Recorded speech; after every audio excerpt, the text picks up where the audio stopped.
In the last 5 years, I've read hundreds of self-help books, watched 1,000 different podcasts, tried all forms of diets and supplements. I did all of these things just to try and fix my broken attention span. And in this video, I'm going to give you 2 protocols that I wish I had known years ago. Also, at the end of this video, I'm going to talk about one thing that you are probably doing that is absolutely wrecking your attention span. Back in high school, I remember sitting at this little table and trying to study, and this thought came to me that perhaps I should time myself. So I sat there with a stopwatch and take a wild guess how long that study session actually lasted. It lasted for a grand total of 12 minutes. And even during those 12 minutes, it wasn't just like 12 minutes of continuous focus. I had like 10 different thoughts during those 12 minutes.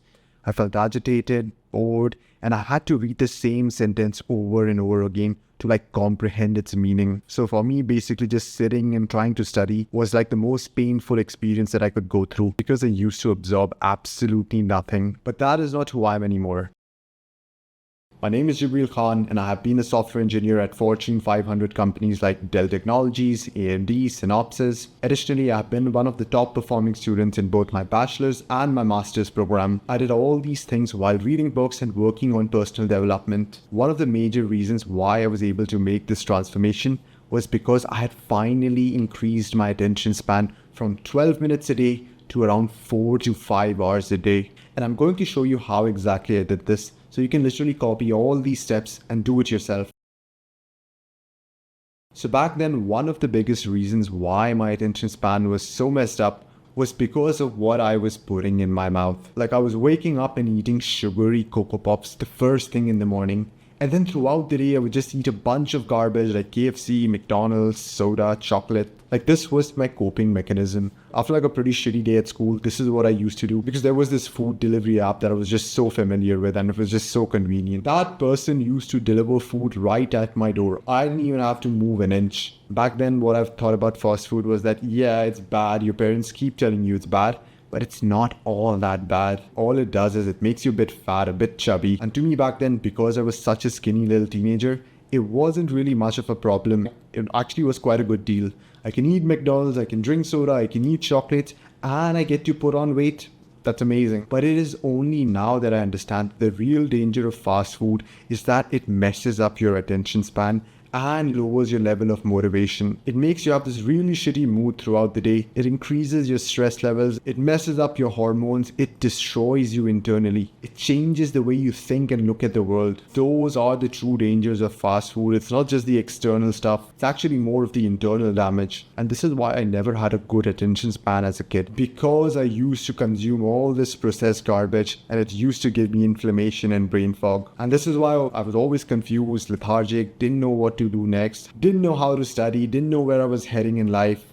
So the next time you come across something that you would consider as junk food, literally take it and check what are the ingredients.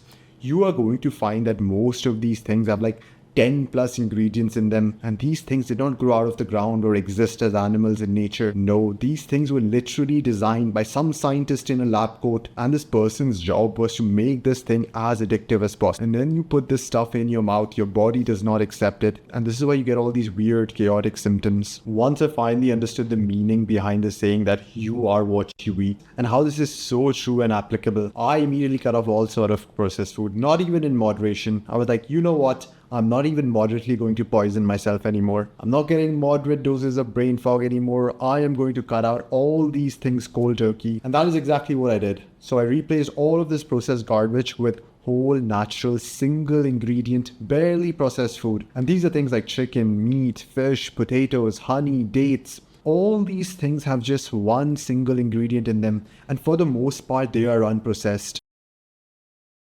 I used to have a bunch of cravings when I first made this switch because my body still remembered all the nasty stuff that it had consumed before. So what I used to deal with that was that I would actually go on fasts that were around 18 to 20 hours. And these fasts were like the most helpful things for me because these fasts eliminated those cravings. Like literally going without food for like 18 to 20 hours allows you to win back control over your willpower, and it eliminates all these cravings of sugary, unhealthy stuff that you've accumulated in your head for years and years. So switching over to whole food and fasting, the combined effect of these on my attention span were absolutely amazing. Just within a few weeks of implementing these changes, my attention span went from 12 minutes to 2.5 hours.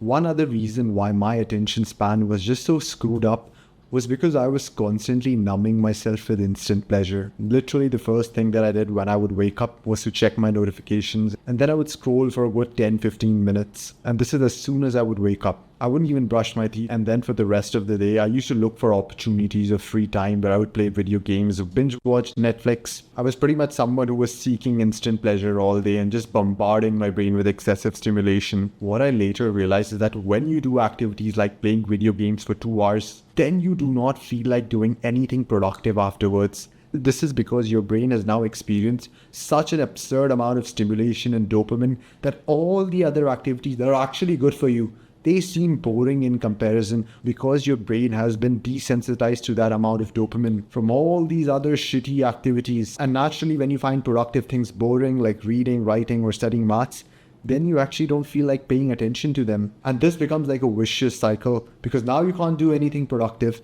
And in order to fill that void in your life, you actually fill it up with more instant gratification. And I was stuck in this cycle for years and years. Here's what I did to break this cycle. I literally noted down all of these activities that I was doing in my life, from video games to scrolling through social media to eating garbage food to watching Netflix. I noted them all down and I decided that I'm going to quit most of these things cold turkey. I know what some of you are thinking, that hey, do these things in moderation, blah blah blah blah. For me personally, it is way easier to quit something cold turkey than to use it in moderation and have that mental tug of war with it. So I uninstalled all the apps, packed my video games, unsubscribed from Netflix, and for the next 60 days, I went on this monk mode. I replaced all of these shitty behaviors with good delayed gratification behaviors, such as going to the gym, reading books, improving my vocabulary, running, learning martial arts. And I know some of you see these videos on dopamine detox by these popular YouTubers where they've locked themselves in a room and that's how they're detoxing. I would say that is like absolutely horrible. You're essentially going to get bored and actually crave those very behaviors that you're trying to avoid. After doing those 60 days of dopamine detox, I felt that my brain had now recalibrated and I once again found the productive things interesting again. I started enjoying reading, I started enjoying studying, programming, and enjoyed working on my side hustles. And it's hard not to focus on something that you genuinely find interesting. When was the last time you heard someone say that, hey man, I can't focus on playing this video game? If you enjoy something, you are naturally going to focus on it. But first, you actually have to regain your ability to enjoy that thing. Now, coming to the worst thing that you could possibly do for your attention span. If you're doing this, then literally no amount of self-help videos can help you. That is consuming short form content like YouTube Shorts, Instagram Reels, TikTok. Because you see, your brain literally has this ability to rewire itself based on your interactions with the world. This is called neuroplasticity. For example, there's this kid who's playing soccer for like 100 days in a row. Eventually, he's going to get good at soccer because his brain has now optimized itself, rewired itself to get better at soccer. He's going to kick the ball better, control the ball better, pass the ball better. Just think of what exactly you're teaching your brain when you are scrolling through short form content. You are literally teaching it to only be able to focus on things for 60 seconds at a time before demanding the next thing. You're pretty much teaching yourself to shorten your own attention. And that's not it. These long clips are literally the highlight of some individual's life. And you're watching a bunch of highly stimulating highlights of someone else's life. There's 60 seconds of his achievements taken and captured in a moment. All this releases an absurd amount of dopamine in your system. So you will now actually get bored. Lastly, when you watch the achievements of a bunch of individuals on the internet, you are subconsciously comparing yourself with them, and this will lead you to have a very shitty self-image of yourself. I imagine like 30-40 years ago, people used to compare themselves to their neighbors, to their family members, or people in their friend circles. But now you're subconsciously comparing yourself to the entire world. Like you could be a pretty healthy guy, consistently lifting weights for the last 10 years, and you've really improved your strength. But then you see a TikTok of some 14-year-old Asian kid outlifting you. Your self-image is definitely going to take a hit. So the best thing you can do is uninstall this garbage. You don't need it. So the best thing that you can do for yourself, for your attention, for your self-image, for your motivation levels is get rid of short-form content from your life.